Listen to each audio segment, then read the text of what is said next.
Moving events playing out right now in Gaza. An advisor to Israeli Prime Minister Netanyahu declaring tonight we are starting payback.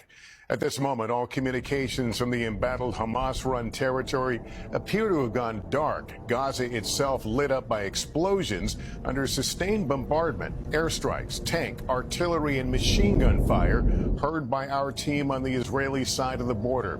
Tonight's stepped-up attacks coming almost 3 weeks after the surprise Hamas terror attack on Israel, and potentially signaling the opening of a new phase in this war. Tonight, with internet and cell service down, Gaza's isolation is closing in. Millions now unable to communicate with each other or the outside world, including those bearing witness to this moment. Richard Engel and his team are watching it all from just inside Israel. Israel rained fire on Gaza tonight in the most intense assault so far of its 3-week war against Hamas, striking with jets, tanks, and artillery. The attacks shut down communications in Gaza, the internet and phones cut. The Palestinian Red Crescent says it has lost contact with its staff running ambulances and emergency services. No way to reach our reporting teams. Palestinians were already trapped in Gaza and under attack. Now they're cut off from the world and each other. Tonight, an Israeli military spokesman says ground forces are expanding their activity. And this from a top aide to Israel's prime minister. Tonight, we are starting payback. We are beefing up the pressure on Hamas.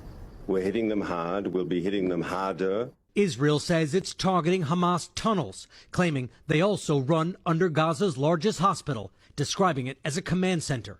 Israel accuses Hamas of using civilians as human shields.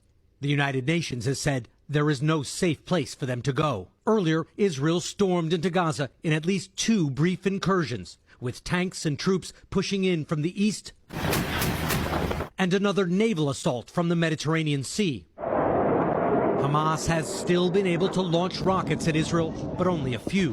One slipping through the Iron Dome defense system and striking in Tel Aviv.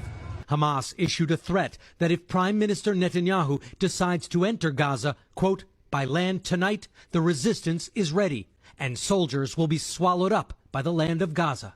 Civilians in Gaza are living in a nightmare, and the White House tonight is urging a pause in the Gaza operation to help push for the release of hostages held by Hamas and to get in more humanitarian aid.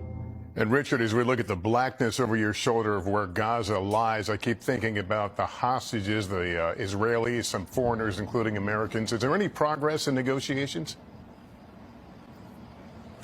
Well, we know that Israel and Hamas had been talking through mediators, and an Israeli official said that this intensified campaign is in part designed to pressure Hamas to free the hostages, but the negotiators themselves say what's needed is a ceasefire.